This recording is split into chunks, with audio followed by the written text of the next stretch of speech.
Bonjour et bienvenue sur le podcast Loin de chez soi. Je suis Frédéric Florent et je suis ravi de vous accueillir sur ce podcast consacré aux personnes qui ont décidé de vivre des aventures loin de chez eux. Vous allez découvrir un nouvel épisode des aventures de Jimmy, qui est parti vivre à Montréal et nous partage sa nouvelle vie d'expatrié. Si vous n'avez pas écouté les épisodes précédents, je vous invite à le faire pour mieux comprendre son parcours. Je vous laisse avec Jimmy. Bonne écoute. Eh bien, ça faisait un petit moment qu'on s'était pas vu, Jimmy. Je suis avec Jimmy sur le podcast. Salut Jimmy. Bonjour Fred, bonjour tout le monde. Comment vas-tu depuis le temps ? Ça va Fred, écoute, la vie canadienne continue, elle suit son cours pour l'instant. Et tu profites des week-ends ? C'est ça, toujours la même ligne verte à suivre. On travaille la semaine pour profiter les week-ends. T'as totalement raison. J'ai aussi eu une chose importante cette semaine. J'ai eu la première lettre de France qui est venue de ma filleule. Enfin, pas de France exactement, parce que c'est une carte postale de ses vacances où elle était en Espagne. Donc, première carte postale et petite lettre d'amour de ma filleule. Alors, dis-nous quel âge elle a, ta filleule, parce que c'est important pour capter un peu les choses. Elle a 10 ans et elle suit le voyage de très près avec moi. Je l'ai mise dans les conditions avant de partir avec un carnet de voyage et des cartes de Montréal pour qu'elle voit où parrain il est et tout ça. Donc, ça m'a fait vachement plaisir d'avoir cette lettre et c'était la première, donc c'est symbolique. Et le délai d'attente était quand même assez long parce que du jour où elle m'a dit qu'elle avait posté la lettre, donc le 9 août, je l'ai reçue ici le 25 août. Donc, ça a mis quand même un bon 2 semaines avant d'arriver ici. Wow. Donc, plusieurs fois, elle me disait, tu as reçu la lettre? Je dis, non, toujours pas. Donc, je commençais à désespérer. Je me dis, ça tombe, il y a une erreur. Ils ont marqué là une mauvaise adresse ou elle s'est perdue et j'aurais été triste de vraiment pas la recevoir. Je me doute. Donc c'est un message à passer peut-être à tous ceux qui viendraient vivre au Canada. S'il y a un enfant ou autre dans votre entourage qui envoie une lettre, faut que vous le rassuriez d'avance déjà Faut pas rapidement. désespérer, ouais. Ouais, Je pense que pour des colis, ça va plus vite. Mais carte postale, le processus doit être un petit peu plus long, je pense. Ouais, c'est pas Mais il faut prioritaire. compter un bon 2 semaines et puis au final, on la voit dans notre boîte aux lettres, donc on est content. Et quelles sont les émotions qui sont venues quand tu as vu cette lettre ? Parce que forcément, ça te ramène à elle, ça te ramène à la France, ça te ramène au fait que tes proches sont loin. C'est assez bizarre quand même parce que ça nous met une petite claque dans la figure à nous dire oui, c'est vrai que je suis parti en fait. Je suis parti, ça me remémore les jours du départ où tout le monde était en pleurs, où ma fille elle était en pleurs et c'était dur de la laisser, de laisser tout le monde, mais ça nous ramène à la réalité parce que c'est beau. Ça fait 3 mois que je vis le rêve canadien, tout ça, où je partage avec mes proches et mes amis, mais c'est vrai que là, ça rappelle que je suis vraiment loin de la France, quoi. Ouais, je me doute. Je vais faire une parenthèse parce que tout d'un coup, ça vient de me tilter et je ne sais pas pourquoi, parce que ça me tilte depuis plusieurs jours. Mais aujourd'hui, pour les auditeurs et les auditrices, on est le 11 septembre. Là, on enregistre, il est 17h14 en France, donc 11h14 chez toi. C'est ça. C'est quoi l'impact justement de ces malheureusement 20 ans du 11 septembre? Est-ce que de là où tu es au Canada, tu ressens quelque chose? Parce qu'on sait que le Nord-Amérique avait été touché et qu'il y a quand même une proximité entre Canada et États-Unis. Je vois, ça reste à peu près comme en France. Il y a beaucoup Ouais. d'hommages sur les réseaux, tout ça, mais j'en entends pas plus parler que ça.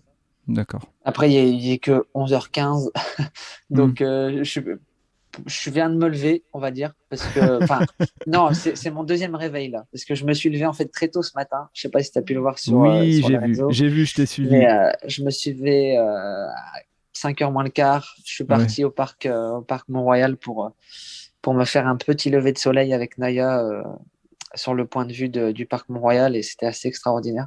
Les photos Donc, sont magnifiques. Tu c'était pourras les très partager. matinal. Ouais. C'est ça, c'était très matinal, donc je suis rentré. il était 8h30, je me suis dit, bon, on va se rassoupir un petit peu. Donc c'est vrai que j'ai pas encore entendu parler trop du 11 novembre, mais j'ai vu des hommages du 11 décembre, du Du 11 11 septembre, septembre. pardon, Ouais, pas de problème. des images, des hommages sur les réseaux. Ok, bon, voilà, ces petites parenthèses, c'est parce que tout à coup j'ai eu le nez rivé sur la date de l'ordinateur et je me suis dit, bah, c'est vrai que voilà, Ouais, c'est on ça, et peut en puis parler. bah, c'est les 20 ans. C'est les Ouais, 20 ans ouais, cette année, donc effectivement. Ouais. Donc, nous as parlé de la lettre qui t'a un peu, enfin, de la carte postale qui t'a un peu ramené en France. Qu'est-ce qui s'est passé d'autre ces derniers temps chez toi? bah alors, il y a eu autre chose aussi, une chose qui est assez importante ici. J'ai fait un week-end en camping encore avec Celsina, mon ami de Sante, avec qui j'ai fait la centre aérée. Et bah, c'est Faut que symbolique. tu nous en parles, Jimmy, parce que je pense qu'on n'a jamais parlé sur le podcast. Tu as une amie qui habitait Sante, donc pour ceux qui Oui, n'habitent pas en France ou autre, Sante, c'est la ville dans le nord où Jimmy a grandi, hein, c'est près de ça. Lille. Et donc, Si, tu as une c'est amie ça. qui est là-bas. C'est ça, bah, elle est ici depuis 4 ans et je faisais les centres aérés avec elle. Il me semble que j'ai déjà dû en parler. J'en ai pas parlé beaucoup, mais j'ai Ah, déjà j'ai pas dû. souvenir, ouais, t'as peut-être parlé du nom, mais j'ai pas souvenir qu'elle venait de Sante et tout. Ok, super. Et donc, Voilà. depuis 4 Et ans, du coup, bah, on était content de se revoir ici, hein, parce que bah, c'est tu vrai que c'est m'étonnes. un petit bout de chez nous très proche, quoi. C'est c'est la même ville et puis on faisait les centres aérés ensemble. Et donc on a passé des bons moments. Et là, on a fait un camping à deux, histoire de sortir de la ville. Et puis j'ai trouvé ma première feuille d'érable rouge, Ah, donc qui annonce tout doucement l'automne. falling. Donc c'est symbolique. Elle m'a dit que c'était symbolique de trouver sa première feuille rouge d'érable. Donc, euh, donc voilà, je l'ai pris en photo et puis j'aurai de quoi la partager. Et il y a aussi une chose aussi assez incroyable, c'est que on a eu une chute des températures là, on a perdu 10-15 degrés du jour au lendemain. Donc on s'est dit bon, l'été s'en va, c'est fini. Et Naya est en train de faire une mue dont j'ai pas les souvenirs. C'est vraiment, elle perd vraiment des poils. J'ai des photos que je posterai ou des vidéos où je la brosse tous les jours et j'ai une quantité de poils phénoménale. Donc je sais pas si c'est le fait qu'on soit ici et qu'elle se prépare à un hiver plus froid que d'habitude. Du coup, elle a une mue plus forte. Je sais pas, je suis pas vétérinaire, je connais pas Hmm. les chiens à ce point-là, mais c'est assez incroyable et c'est vrai que ouais, j'ai jamais vu en France perdre autant de poils.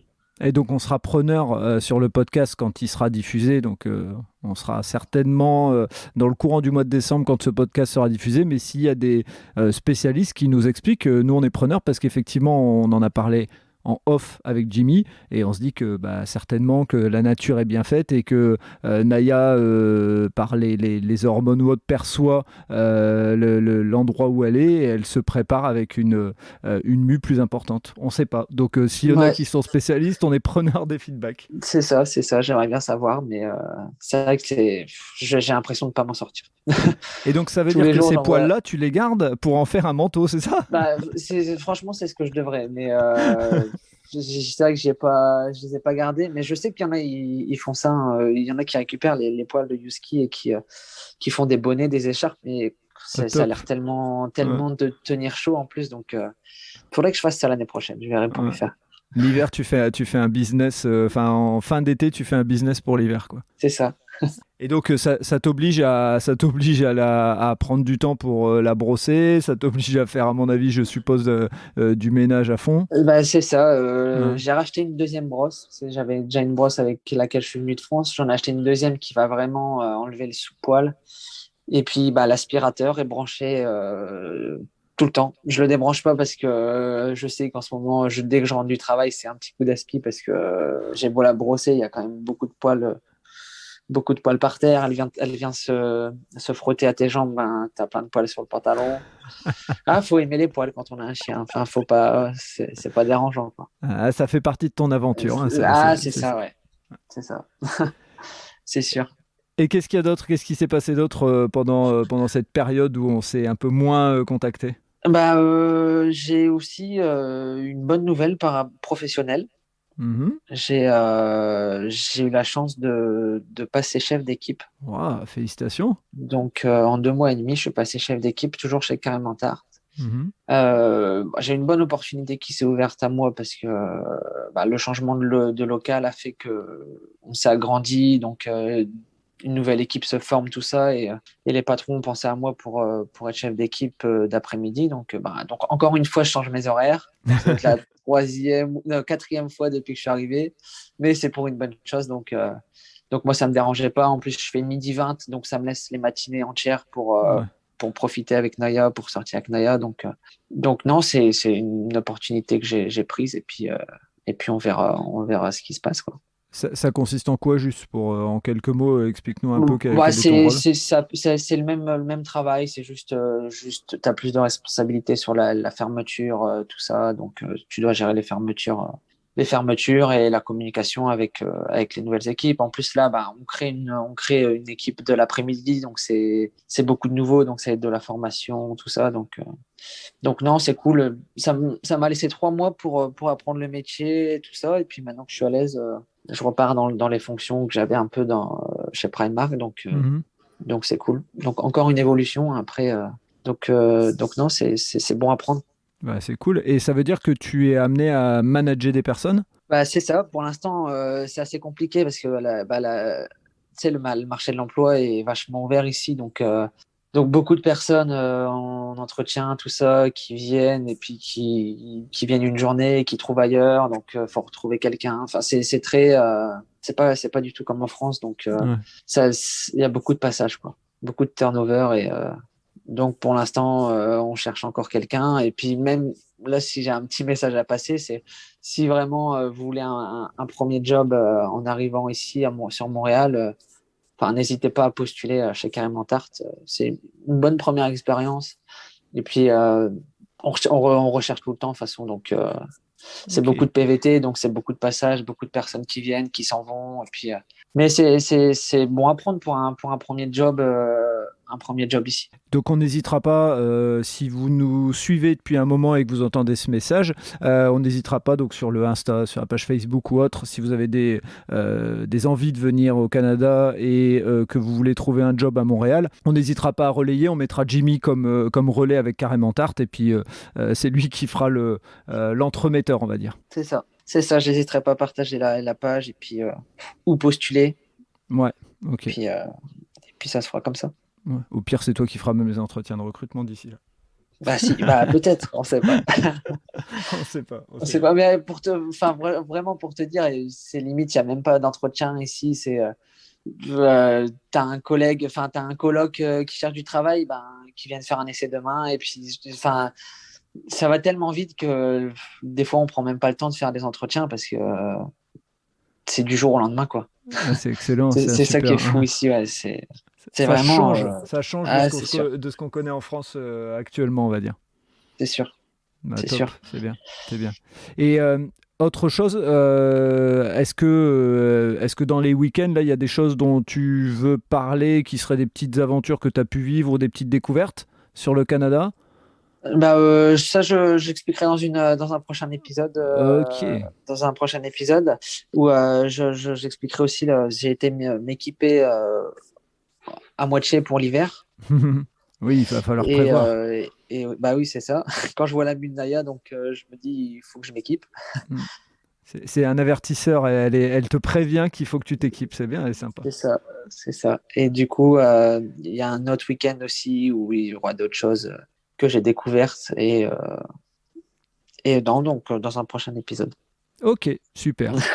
Eh ben écoute Jimmy, donc je te dis à très bientôt, et on se revoit dans un prochain épisode pour parler d'autres aventures, d'autres choses que tu as découvertes pendant les week-ends, et notamment donc aussi cet équipement, cette préparation pour l'hiver que tu attendais tant, dont tout le monde te parle, et sur lequel tu dis allez, je vais l'affronter.